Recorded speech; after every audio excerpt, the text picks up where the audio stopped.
On June 25th, 2009 at 2:26 Pacific Time, the world undoubtedly lost an icon, a legend. I'm talking about 13-time Grammy winner, the king of pop, Michael Jackson. Michael Jackson was born August 29th, 1958 in Gary, Indiana. Michael was the 8th born of 10 children to a Joseph Jackson who worked as a crane operator and Catherine Jackson, who was a homemaker and a devout Jehovah's Witness. Both Catherine and Joe had musical aspirations. Catherine played the clarinet and the piano. Joseph was a guitarist. He played in local R&B bands around the city. They encouraged their children to follow their dreams and pursue music. Michael started his career at age 5. Joseph would mold his boys into a group in the early 60s known as the Jackson 5.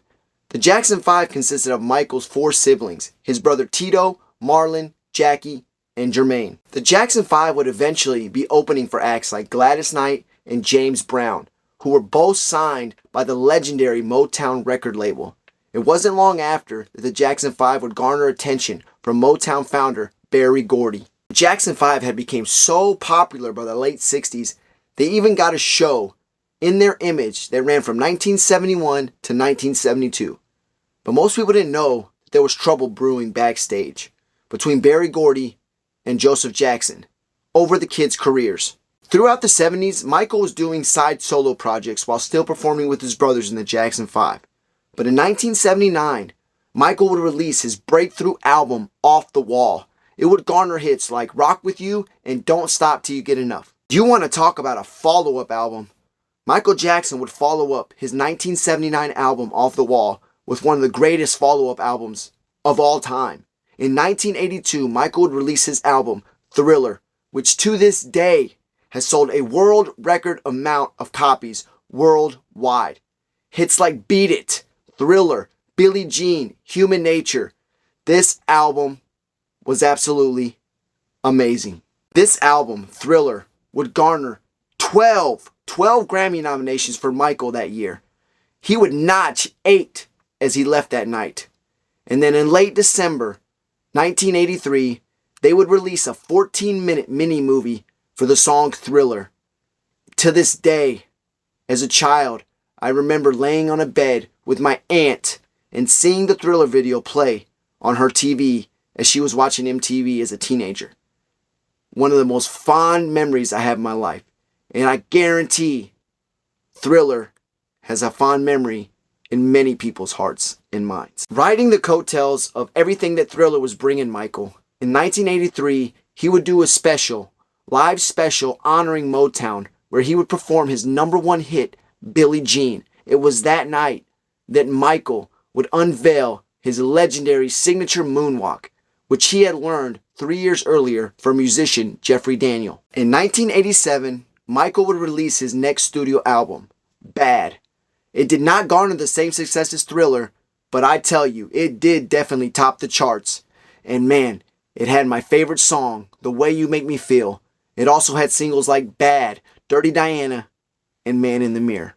In 1988, Michael bought 2,700 acres of land in California for $17 million.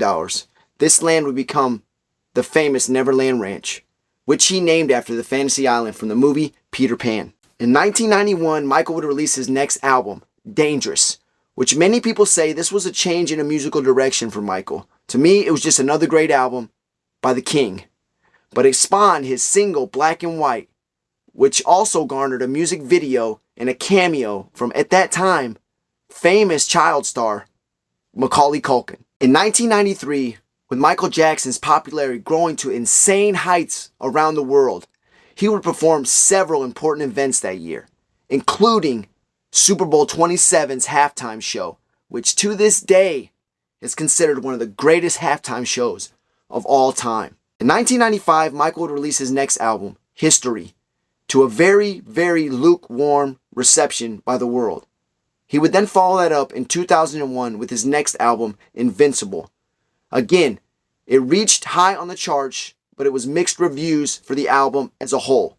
This would also end up being Michael's last full-length studio album he would ever create. During Michael's time from 2002 to 2005, he was wrapped up in quite a bit of controversy. A lot of that controversy I'm not going to talk about right now, but if you've been around a long time and you know about Michael Jackson or you grew up with him, you know some of those stories. I will say that there was incidents like him being disoriented and looking confused on stage. Also, the time in Berlin when he would hold his infant son out the window for the paparazzi to see.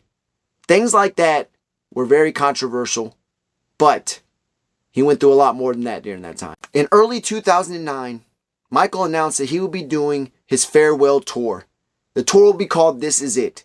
He was performing all of his rehearsals at Staples Center in downtown Los Angeles. It was at this time that Michael would end up dying in his Los Angeles home from cardiac arrest. Michael was being aided by his personal physician, a Dr. Conrad Murray.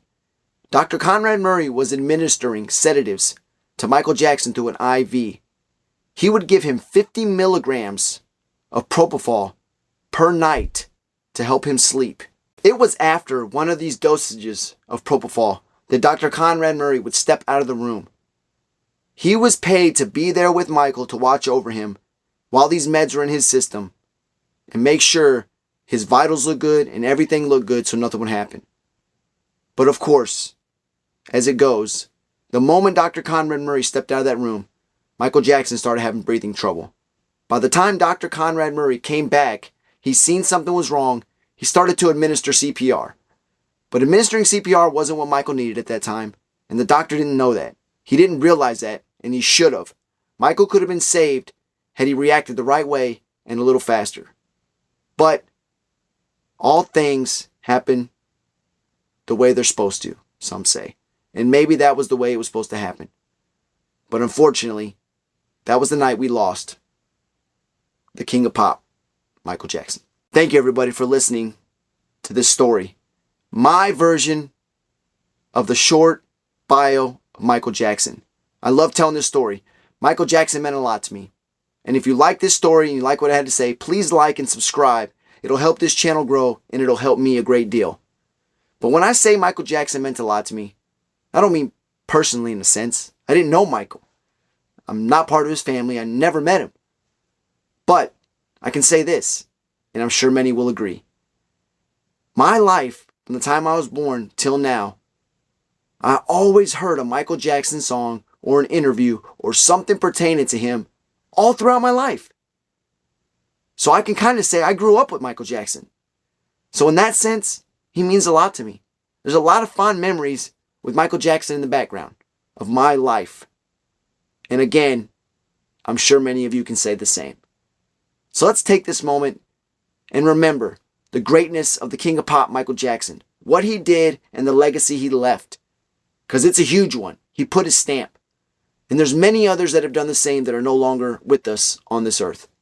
But the memory will always live on.